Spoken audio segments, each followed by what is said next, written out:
भाग्यवान आहोत. या महाराष्ट्र भूमीमध्ये आम्ही जन्माला आलो. संतांची भूमी आहे, वीरांची भूमी आहे, शूरांची भूमी आहे. वेदशास्त्रानुसार खरं तर धर्माचे 4 आधार आम्हाला सांगितलेत. वेदोखिलम धर्ममूलम स्मृतिशीले च तद्विदा आचारश्चैव साधूनाम आत्मनः तुष्टिरेव च. धर्माचे 4 आधार आम्हाला सांगून दिले. वेदोखिलम धर्ममूलम, वेद प्रामाण्य हा पहिला आधार आहे धर्माचा. स्मृतिशीले च तद्विदाम, स्मृती श्रुती ग्रंथ आमच्याकडची पुराण, वेद प्रामाण्य, स्मृती ग्रंथ, या पुढे जाऊन आचारश्चैव साधूनाम, साधू संतांचा आचार, संतांचं आचरण, तिसरी गोष्ट. आणि चौथा मुद्दा आहे आत्मनः तुष्टिरेव च, स्वतःच्या आत्म्याला मिळणारं समाधान, तुष्टी, आनंद. या 4 बाजूंनी धर्माचे आधार सांगितलेत. आम्ही जीवन जगत असताना कसं जगलं पाहिजे. आम्ही सहज बोलताना म्हणतो धर्मानी वागावं, धर्माचं आचरण आमच्याकडून व्हावं. मग हे आधार आहेत. वेद प्रामाण्य, स्मृती ग्रंथ, साधू संतांनी जे सांगितले ते, किंतु परंतु मनात संशय न आणता ऐकावं, त्या मार्गाने वाटचाल करावी. खरं तर कुठलाही अधिकार नसताना परमादरणीय बाबांसारख्या अनेक महनीय कीर्तनकारांच्या पावलावर पाऊल ठेवून त्या पायवाटेवरून आम्ही सगळी मंडळी चालत आहोत आणि आपल्या सगळ्यांचे आशीर्वाद मिळवतोय. हे धर्माचं आचरण आहे. बरं, स्मृतिशीले च तद्विदाम आचारश्चैव साधूनाम, साधू संतांचा आचार. आणि चौथी गोष्ट आत्मनः तुष्टिरेव च. शेवटी सगळं कशासाठी आहे मला सांगा. आपण जागे आहात ना सगळे, महिला वर्ग एवढ्या संख्येने बघायची. खरं मराठवाड्यातच मला वाटतं ही संख्या बघायला मिळते. आणि हा आनंद एकदा इथं येऊन बघा, काय मस्त दिसतंय, दिसायला देखणं रूप. म्हणजे आत्ता येऊ नका, पण इतकं छान दिसतंय. आपण सगळे इतके उत्साहाने बसलात आणि शेवटपर्यंत सगळ्यांचे चेहरे मला दिसतायत. यासाठी संयोजन मंडळीचे सगळ्यात पहिल्यांदा आभार मानूया. टाळ्या वाजवा जोरदार त्यांच्यासाठी. का मी असं म्हटलं, प्रकाश योजना सुद्धा सुंदर आहे. कारण बऱ्याचदा सगळा प्रकाश जो काय असतो तो आमच्या इथे डोक्यावर असतो. जो काही 2 तास पाडायचा तो तुम्हीच पाडा प्रकाश. त्यामुळे चेहरे दिसत नाहीत, संभ्रम राहतो. आहेत की झोपली आहेत माणसं, पण इथे सगळ्यांचे चेहरे मला छान दिसत आहेत. आपण सगळे छान अत्यंत उत्साहाने कीर्तनाला बसलेले आहात याची मला जाणीव आहे. सगळं कशा करता चालू आहे मला सांगा. आपण इथे बसलो आहोत कशा करता, सुखा करता, आनंदा करता. जो आनंद आम्हाला प्रपंचात मिळत नाही. कारण रोजच्या धकाधकीच्या धावपळीच्या जीवनाने फक्त आमची वखवख वाढवली आहे. पण भक्ती आणि अध्यात्म या 2 गोष्टी अशा आहेत, माणसाला मिळालेल्या आनंदामध्ये तृप्त आणि समाधानी राहण्याची वृत्ती आम्हाला या माध्यमातून मिळाली आहे. ही वृत्ती आम्हाला भक्तीने शिकवली आहे. जीवनात नसलेला आनंद मिळवायचा कसा आणि आहे तो आनंद वाढवायचा कसा, हे ज्याला कळलं त्याला भक्त म्हणतात. बरं, ज्याच्या माध्यमातून कळलं त्याला उपासना म्हणतात. ज्याच्यामुळे चित्तवृत्ती प्रशांत होते. विठ्ठल विठ्ठल विठ्ठल विठ्ठल विठ्ठल.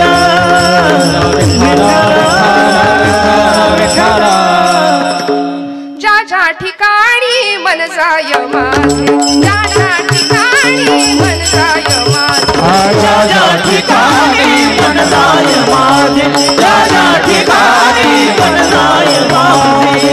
हे तुझे सद्गुरु पाय, त्या त्या स्थळी हे निज रूप तुझे, त्या त्या स्थळी हे निज रूप तुझे, त्या त्या स्थळी हे निज रूप तुझे, त्या त्या स्थळी हे निज रूप तुझे. ठेवी तो मस्तक त्या ठिकाणी, ठेवी तो मस्तक त्या ठिकाणी, ठेवी तो मस्तक त्या ठिकाणी, ठेवी तो मस्तक त्या ठिकाणी. तेथे तुझे सद्गुरु पायलो, तेथे तुझे सद्गुरु पायलो, तेथे तुझे सद्गुरु पायलो, तेथे तुझे सद्गुरु पायलो. कीर्तनामध्ये सुद्धा वक्त्यांनी सुद्धा मन कुठे जात नाही ना याचं भान सांभाळावं लागतं. म्हणून ज्या ज्या ठिकाणी मन जाय माझे, त्या त्या ठिकाणी निज रूप तुझे. ज्याच्यामुळं अंतर्वृत्ती बहरून येते, चित्तवृत्ती प्रशांत होते, दुसऱ्याच्या हृदयातलं दुःख जाणण्याची संवेदनशीलता प्रतीत होते, त्याला म्हणायचं अध्यात्म. लोकांना वाटतं अध्यात्म म्हणजे खूप काहीतरी मोठं, म्हणून आपण हसलो तर आध्यात्मिक ठरणार नाही की काय, म्हणून माणसं शास्त्र असतात, गप्प, हसायला तयार नाहीत, बोलायला तयार नाहीत, अजिबात इकडे तिकडे बघायचं नाही, आपलं आपण. असं नाहीये. संतांनी जगाचा तो भार आपुल्या शिरावर ऐसे थोडे तर वाटो द्या हो, असं अध्यात्म आम्हाला शिकवलंय. ज्ञानदेवांनी अवघा संसार सुखाचा करीन ही प्रतिज्ञा घेतली. अतींद्रिय परी भोगवीन इंद्रिया करवी अशी क्रांतिकारक प्रतिज्ञा करणारे ज्ञानोबाराय संत मंदिळीत परमपूजनीय प्रातस्मरणीय विश्ववंद्य विश्व माऊली पदाला विराजमान होतात. का हो? कारण आईचं हृदय, आईच्या तळमळीनं आम्हाला हे सगळं ज्ञान अत्यंत सोपं आणि सहज साध्या भाषेमध्ये शिकवलंय. स्वतः अवघड उपासना केली आणि आम्हाला मात्र सोपं दिलंय. माऊलींची उपासना आपण जाणता श्रोते हो, समाधी तत्वाचा स्पर्श, भू जल तेज समीर आणि ख ही पंचमहाभूत आहेत. त्यापैकी भूतत्वाचा आश्रय घेतला, समाधी अवस्थेला प्राप्त झाली ज्ञानोबाराय. स्वतः अवघड उपासना केली आणि आम्हाला सोपं साधन दिलं. हरिमुखे म्हणा, हरिमुखे म्हणा, पुण्याची गणना कोड करी. बस म्हणले हरी, एवढं क्वालिफिकेशन पुरेसं आहे भगवंताच्या जवळ जायला, परमेश्वराची कृपा प्राप्त करून घ्यायला. पण आम्हाला तेही काहीतरी अवघड वाटतं, त्याच्यासाठी आमच्याकडे अजिबात वेळ नसतो. अहो, कीर्तनाला यायचं म्हटलं तरी बघू जमलं तर, मूड आला तर उठलेलं बसवत नाही, बसलेलं उठवत नाही, अशी अवस्था होते की नाही. त्यामुळे इथे जीवनाचं सर्वांगीण कल्याण अध्यात्माच्या माध्यमातून होणार आहे, ही ज्यांना खात्री आहे ती मंडळी इथे येत आहेत. आमच्या जीवनाचं सर्वतोपरी कल्याण करण्याचं हे साधन आहे आम्हाला जे संतांनी दिलंय. मी म्हटलं सगळी आमची भूक आहे ती फक्त सुखासाठी आहे, आनंदासाठी आहे. आणि हा आनंद, हे सुख चिरंतन शाश्वत कसं प्राप्त होईल, स्वतःचा शोध कसा लागेल. आज आम्हाला प्रश्न पडतो, हु आय एम, मी कोण आहे, what is the mission of my life. माझ्या जन्माला येण्याचं ध्येय काय आहे, मी का जन्माला आलोय, निमित्त कारण काय, उपादान कारण काय, कोहम कथमिदम जातम को वै करतास्य विद्यते उपादानम किमस्तिह विचार सोयमिदृशः. आचार्य म्हणाले, मी कोण आहे, मी कुठून आलो, मला कुठं जायचंय, हे प्रश्न पडले पाहिजेत. वास्तविक आपल्याला पडत नाहीत. आला आला प्राणी जन्मासी आला, पंत साहित्यामध्ये वामन पंडितांचं एक सुंदर काव्य आहे. झाला झाला झाला वाढला थोर झाला, केला केला व्यापही सर्व केला, आणि गेला गेला बापुडा व्यर्थ गेला. पहिला पै गाठी मारून सगळा पैसा सेव्हिंगला गेला, काहींनी स्वीज मध्ये नेऊन ठेवला. उष्ट्या हातानं, जुनी म्हण आहे, कावळा सुद्धा कधी हकलला नाही. का नाही ना, हा, फक्त स्वतःच्या देहाचे चोचले, फक्त स्वतःच्या प्रपंचाचा विचार, मी माझं, एवढंच. अहंता आणि ममता फार त्रासदायक असते बरं. ममता सुद्धा म्हणजे विठाल विठाल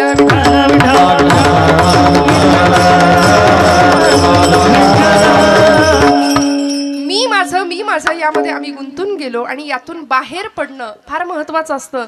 हे ज्या संतांना कळालं ते संत विश्वाचे मायबाप ठरले, कारण आम्हाला त्यांनी उत्तम दिशा दिग्दर्शन केलं.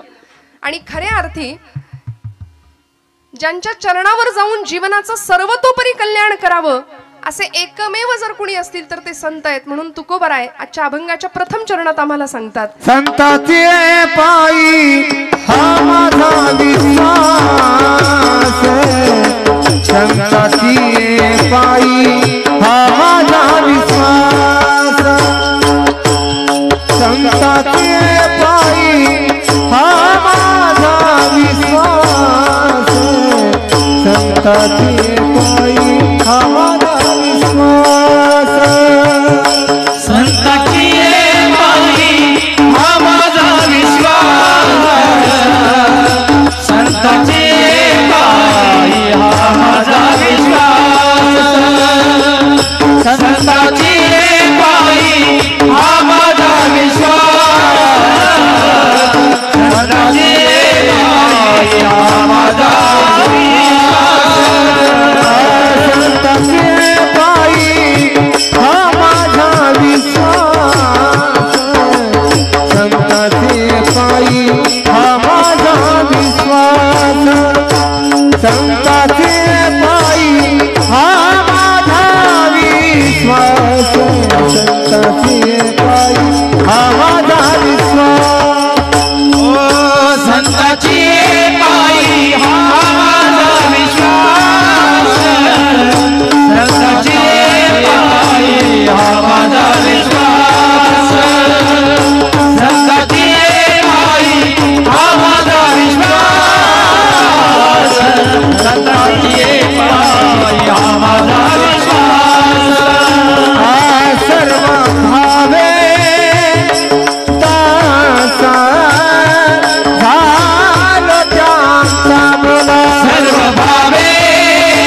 पडतायत का जरा?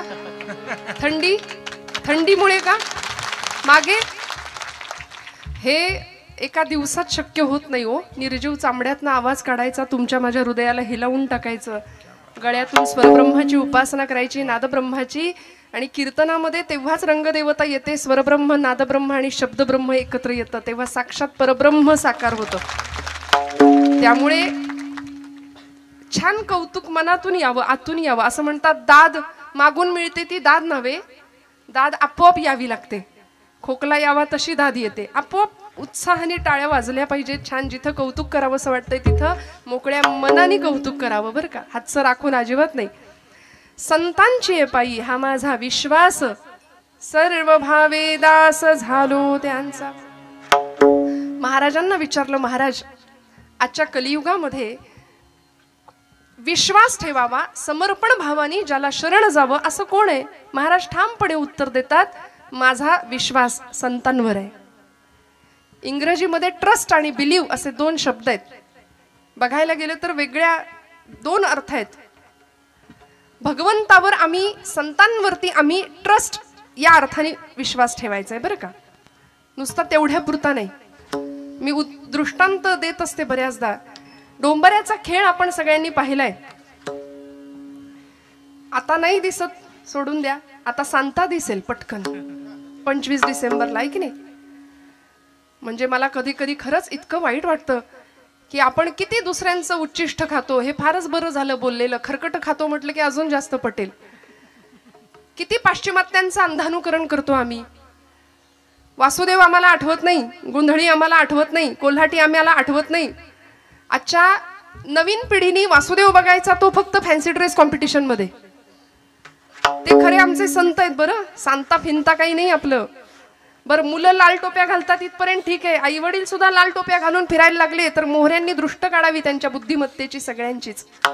मला क्षमा करा, आपल्या हृदयाला लागेल असं बोलायचा हेतू नाहीये, पण थोडंसं आपण जागं होण्याची फार गरज आहे.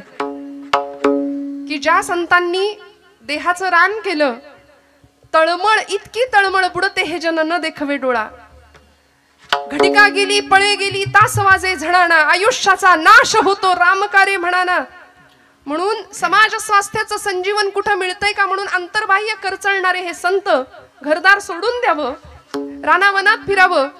वास्तविक तुकोबराय सुद्धा म्हणतात आम्ही इथले नाही, आम्ही वैकुंठ वासी आलो ह्याची कारणासी. बोल रे रोसी साच भावे वर्ताया. आम्ही वैकुंठ वासी आलो ह्याची कारणासी. बोलिले रोसी साच भावे वर्ताया.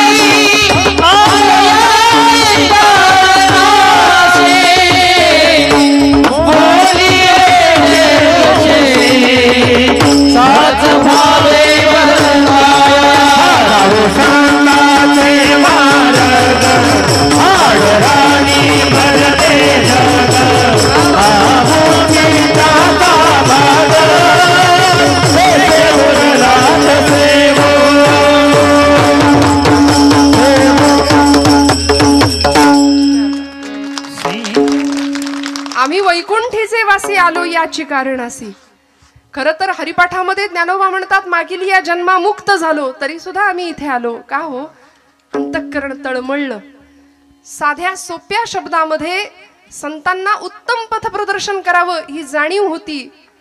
जगाच्या कल्याण संतांच्या विभूती देह कष्टविती परोपकारे याकरता पुन्हा पुन्हा पुन्हा पुन्हा गर्भवास मागून घेतला आणि इथल्या जनांचा उद्धार करण्याचं एक ब्रीद हातामध्ये घेतलं होतं. पण मी म्हटलं ना की आमचा विश्वास नको तिथे जास्त आहे आणि जिथे ठेवायला हवा तिथे आम्ही विश्वास ठेवत नाही. मी मगाशी एक दृष्टांत सांगत होते की त्या डोंबाऱ्याच्या खेळामध्ये एका खांबापासून दुसऱ्या खांबाला किंवा 2 झाडांना बांधलेली ती दोर, त्या दोरामध्ये आपण जुनी मंडळी आहात, जाणती आहात, आपण तो खेळ पाहिलाय सगळ्यांनी.